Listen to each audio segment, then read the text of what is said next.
Olá pessoal, sejam bem-vindos a mais um vídeo do canal da Pediatria Direta aqui no YouTube.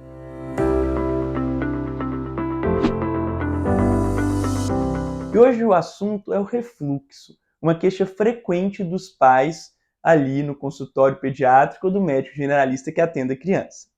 Então a primeira coisa que a gente tem que entender é o que é o refluxo, chamado de refluxo gastroesofágico. É o retorno de conteúdo do estômago para o esôfago. Todos nós temos refluxo, em menor ou maior grau, mas na infância esse refluxo é mais intenso. Por que é mais intenso esse refluxo na infância? Porque, primeiro, a gente tem uma alimentação ali nos primeiros meses de vida que é basicamente líquida ali, né? Então, leite materno, fórmula infantil, que facilita esse retorno. Segundo, a gente ainda tem uma imaturidade ali do esfíncter esofagiano inferior, que é um anelzinho que comprime e protege o esôfago de conteúdo que venha do estômago. Por esses dois motivos, a gente tem com muita frequência refluxo na criança, que acaba se manifestando através de regurgitações ou dos famosos golfos, tá certo?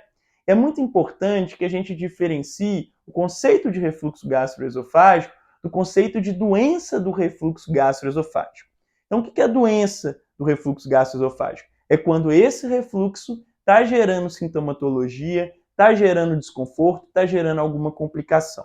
Aí sim eu estou diante de uma DRGE, doença do refluxo gastroesofágico. Então, essa distinção ela é mais difícil principalmente nos primeiros meses de vida, tá certo? Então, como eu falei, a criança tem muito refluxo e regurgita muito, golfa muito, especialmente ali entre os 2 a 4 meses de vida, com uma redução ali quando vai chegando próximo dos 6 e com a finalização desses golfos e regurgitação ali por volta de 1 ano de idade. Mas, até a gente chegar nesse 1 ano de idade, acabar com isso, isso gera muita preocupação nos pais. Então, os pais vão vir com frequência no consultório falando: meu filho tem refluxo, ele tem uma doença. E aí você vai ter que diferenciar. Eu estou diante de um refluxo fisiológico ou da doença do refluxo. Para fazer essa diferenciação, a gente tem algumas coisas para avaliar, mas as duas principais são o quê? O ganho de peso e a presença ou não de irritabilidade. Se você pega uma criança, por exemplo, com essa queixa de refluxo, de regurgitação, mas que tem uma curva de peso adequada e que não se irrita com a presença daqueles golfos e regurgitações, que é o que a gente chama do vomitador feliz, você está diante de um refluxo fisiológico. Agora, se você estiver diante de uma criança que não está ganhando peso, que fica muito irritada com esse refluxo, com essa regurgitação, você pode estar diante de uma criança com a doença do refluxo, ou seja, uma causa patológica, tá certo? Não quer dizer que toda criança irritada, que regurgita e que não está ganhando peso, seja doença do refluxo. Mas você vai ter que estar atenta a essa possibilidade diagnóstica. Se for o primeiro caso, ou seja, a criança chegou, não tem irritabilidade, tem ganho de peso adequado, você classificou como um refluxo fisiológico, a única coisa que você vai fazer é tranquilizar os pais e orientar medidas posturais, né? Então, falar para o pai, por exemplo, depois de que a criança mame bastante, deixar ela 10 a 20 minutos ali numa posição vertical, ou ainda, se for uma criança com fórmula infantil, você pode pensar, por exemplo, em espessar aquela forma, tem formas que são próprias para refluxo no mercado, enfim. Então, a gente tem essa possibilidade, ok? Mas o mais importante é falar para o pai, tá tudo bem, tá? Daqui a pouco isso melhora, não se preocupe tanto. É só chato essa questão mesmo de estar o tempo inteiro limpando o golfo dos meninos. Mas fora isso, está tudo bem. Agora, a doença do refluxo gastroesofágico, não. Ela vai exigir uma propedêutica terapêutica. Então, como é que a gente vai se portar diante dessa doença? Então, a primeira coisa, suspeitou dessa doença, você pegou uma criança regurgitando, que não está ganhando peso, está muito irritada, você vai pensar em outros diagnósticos para aquilo, para aquela situação.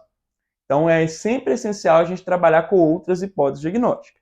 Mas vamos supor que você não achou outro motivo e está pensando de fato na DRGE. Nessa situação, o que você vai fazer? O que é importante de ser feito? Primeiro, a maioria dos guidelines falam para você suspender por 15 a 30 dias o leite de vaca da dieta da criança. Então, se a criança está usando uma fórmula infantil, você trocar aquela fórmula infantil por uma fórmula infantil extensamente hidrolisada ou ainda que seja só de aminoácidos.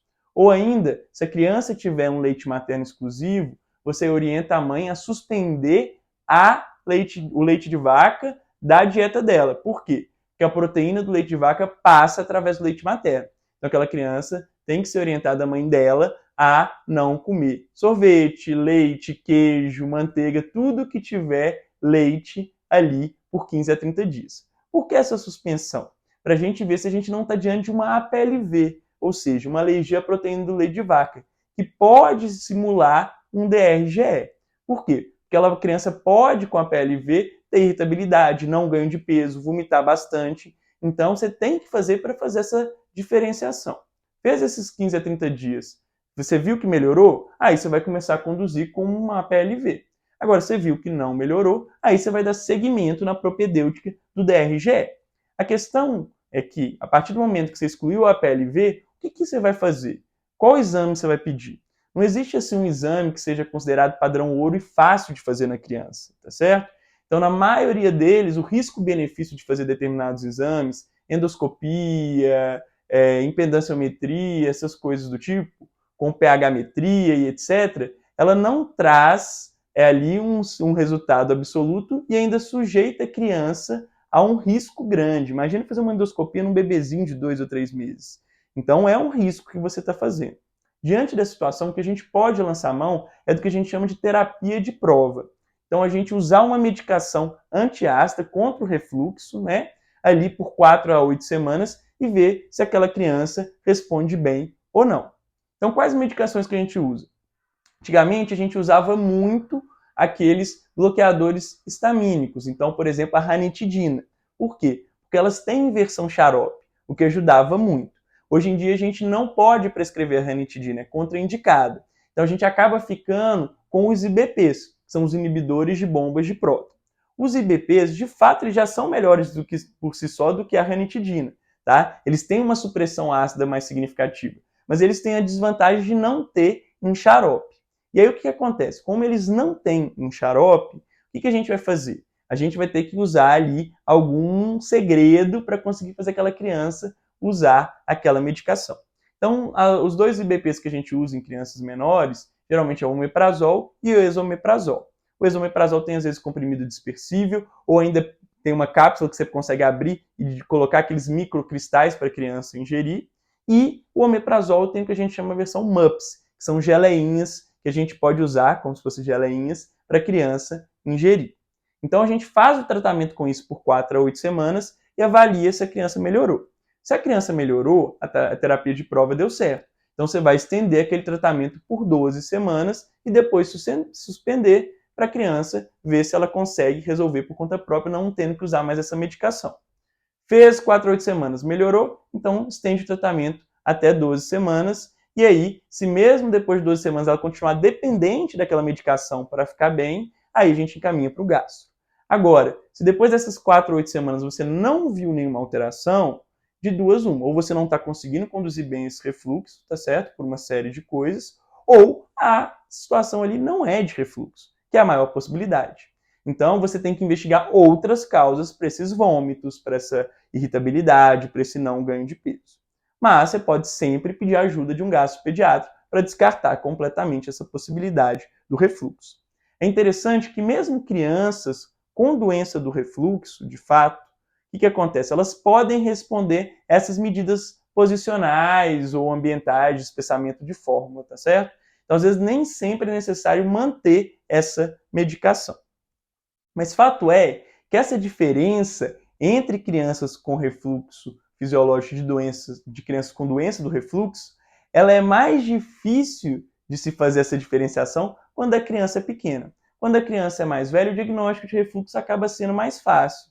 Por quê? Porque ela não tem tanta aquela regurgitação mais, não tem aqueles golfos, e além disso ela tem aqueles sintomas característicos muito próximos do adulto, que é o quê? A pirose, aquela queimação retroesternal, dor retroesternal, que vai ajudar a gente a pensar com mais tranquilidade no refluxo. E aí a gente pode, nesses casos, começar uma terapia de prova aí com um IBP, como por exemplo um omeprazol, muitas vezes já em comprimido, porque a criança já é mais velha, né? Uma vez ao dia ali por 4 a 8 semanas e avaliar a resposta. Então a dificuldade maior é sempre nesses lactentes. Será que essa criança tem refluxo ou doença do refluxo? Então lembrem sempre disso. Suspeitou, se perguntem, é refluxo ou doença do refluxo? Como é que eu vou diferenciar? Peso, está ganhando? Irritabilidade, tem ou não tem? Se não tiver e estiver ganhando peso, ótimo. Vamos tratar como refluxo, vamos ensinar as medidas posicionais e tranquilizar os pais. Não, ela não está ganhando peso, está irritada, aí vamos pensar em diagnósticos diferenciais, mas também podemos fazer a propedêutica da doença do refluxo. Primeiro, excluindo a proteína do leite de vaca da dieta da criança e depois fazendo uma terapia de própria. Tá certo, pessoal? Espero que esse vídeo ajude vocês a fazer essa distinção aí e a resolver os casos, né, de refluxo que chegam no consultório de vocês. E é isso. Curtam aqui o canal, compartilhem esse vídeo com seus amigos e a gente vai se vendo por aí. Até mais!